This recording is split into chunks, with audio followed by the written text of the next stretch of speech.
Hello happy people, my name is Dan and today we're going to be playing some more GM48 Game Jam games. This is around the theme of 60 seconds and all of these games have been made in 2 days. I was meant to record this earlier but my computer got a little virus. Hope it wasn't from any of your games.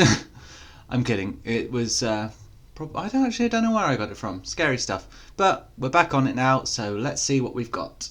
So up first today we have a game called Dreamscape, and in Dreamscape what you have to do is go around in this lovely little dream world, draw the map as you go, and kill off the monsters that will reduce the timer that goes down every time. Well, you have a minute, 60-second theme, but that minute starts to go down when enemies hit you, and you have to redraw the whole map in order to basically... I don't know what it's in order to. It's in order to map out your dreams, and as you can see there I got hit, so running out of time to map out my dreams. It's quite a fun, unique idea because it takes the whole top-down, stabby, shooty, killy kind of scenario, but also adds a little drawing element, which I thought was clever. Also has replay value because you go back and try and draw again. But only thing I did find a bit confusing about this one is, see, it's got my little map there, but it still says 0% complete. Not sure why that is, but overall, I enjoyed this one. Let's see what else we have. And now we have a game called 6CO.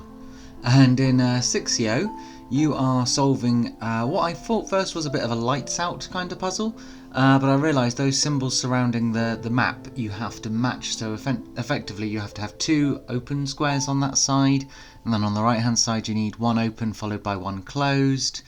You have 2 there. It's a bit of a... I got in the end, but this is a few times in before I figured out what was going on, and then when I did escape I realised, right, there's more puzzle, which is quite clever because you have to go around and solve different puzzles in different ways before the time is up, and I'm sure a few more practice runs and I would have got it, but I didn't in the end.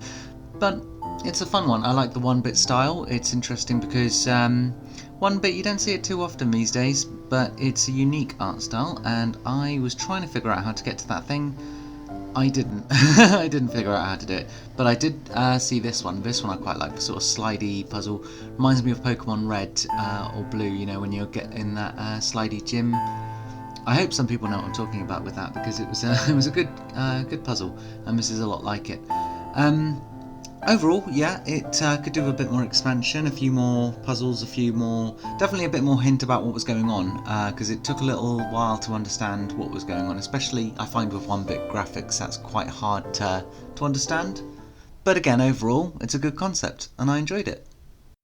And up next we have Clock Tease 4, Unlawful Entry. Now this is another one that's very unique in its execution. Basically, all the action is happening off stage, and what is happening is you're using these buttons, and as you can see on the left, it's telling you what's happening when you press those buttons to a maze puzzle type of deal that's happening on the right hand side of the screen that you don't see until eventually you complete the puzzle. It's a bit hard to explain, but it is a really unique concept. The tutorial was helpful. But yeah, you see, there we go. Okay, that helps. See, you've got the map and the situation on the right.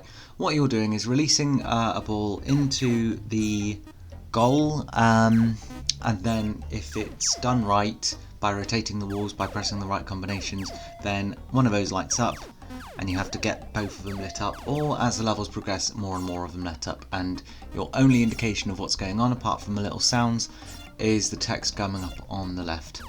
It's a unique concept, definitely unique, not something I've seen before, that's for sure. I do feel perhaps a lot of gameplay about this, where it's purely text-based, might be quite a lot to think through, but it's, like I say, one of the more unique games I've seen, so definitely interesting. I don't know if there's a Clock Tease 1, 2 or 3 though. This is called Clock Tease 4, so I certainly hope there's 3 more. I didn't check.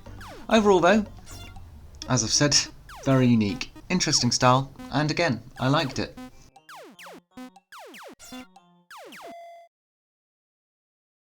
And finally today we have a game that I could devote an entire video to just because it's really well done and there's so much content. It's called Hectic Harvest, and what you have to do is as you're seeing here, plant these little seeds. I should not have planted them so far away. Water them and then put them in the truck, which if you look on the top right, there's a little arrow to where your truck is. And if you put them in your truck before the end of the day, you gain profit from them. There's different types of plants that grow in different seasons, and you've got a little season indicator there so you know what's going on, what season you're at, what you should plant. It's a farm management, like a sort of Stardew Valley on steroids kind of deal, which is... I didn't buy the upgrade. I know you can buy upgrades to hold more fruits than I should have. But yeah, it's really clever. I did figure out eventually that the left and right controls for left and right throws slightly different. Probably should have figured that out a little sooner, but either way, really nicely done. And the graphics change per season, which is a nice touch. As I said, this is a game I could go on about for ages because it's really well done. But unfortunately, oh yeah, that's the capitalist pig you briefly saw there. Love the metaphor. And really nice, the giant character art style is really... people do pixel art quite often, but to do a big piece like that in such a time limit as well is really, really interesting. And really well made as well. How can you not like the capitalist pig? What I was saying before, unfortunately I don't think I will do any more of this jam. There are a few other good games I've seen that I haven't had a chance to try yet.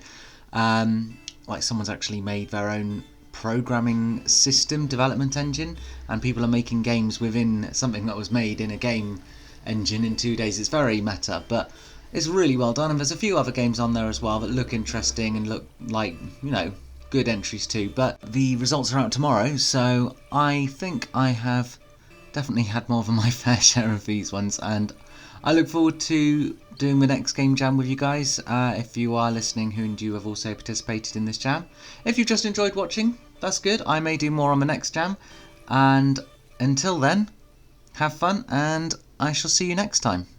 Bye!